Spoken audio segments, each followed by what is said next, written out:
Promis, je ne mens pas. Alors par pitié, n'appelez pas l'asile. 2 jours après l'attentat de Strasbourg, je décide de me changer les idées en allant faire un saut en ville pour des courses. L'ambiance est tendue, tout est sous haute surveillance. Et là, moi, comme d'habitude, je passe derrière des barrières de sécurité imaginaires. C'est comme un réflexe, même quand elles ne sont plus là, je les contourne. Et c'est pile au moment où je crois pouvoir respirer un coup qu'un type en uniforme tactique surgit de nulle part, droit sur moi. Le gars est là, en tenue complète, la cagoule vissée sur la tête, les muscles tendus, le matériel dernier cri sur lui, la panoplie de la mission secrète. Et qu'est-ce qu'il fait? Il m'agrippe du regard et me balance. « Toi, viens me brancher mon matos. C'est toi le tech, non ?» Alors là, laisse-moi t'expliquer. Apparemment, ma tête de geek était suffisamment convaincante pour qu'il me prenne pour son technicien de dépannage.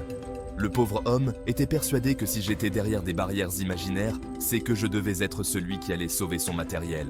Moi, j'étais juste là pour acheter des pâtes, et lui me prend pour l'ingénieur de l'opération militaire. Je n'ai même pas le temps de dire « non », qu'il me pointe un boîtier de communication satellite, un vieux truc qu'ils n'ont jamais dû tester, mais qui aujourd'hui est censé être vital. Il commence alors son monologue en me racontant comment il appelle son blindé Titine, et qu'il a besoin que Titine parle. Oui, parce que, visiblement, ce qu'il veut, c'est communiquer avec son tank adoré depuis l'autre bout de la rue. Là, j'avoue que j'ai eu un élan de compassion pour lui et sa Titine. Coup de chance, j'avais bossé avec le gars qui avait programmé le truc, donc je connais un peu la machine. En 3 clics et 2 commandes Unix, voilà que le boîtier est connecté et que Titine émet enfin un son. J'aurais pensé qu'il allait me remercier, me taper dans le dos ou au moins me sourire. Mais non, il marmonne un vague « Bon, nickel ». Puis, il file sans un regard. Moi, toujours un peu sonné, je reprends mon chemin vers le magasin. Et là, qu'est-ce que je vois?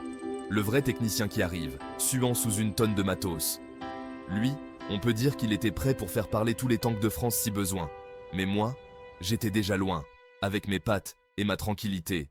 Alors, morale de l'histoire, si un militaire en détresse confond votre tête avec celle d'un technicien, faites ce qu'il dit, connectez-lui sa Titine et rentrez vite chez vous. Ou encore mieux, restez dans votre salon. Parce que franchement, il y a moins de chances qu'on vous saute dessus pour activer un tank à distance.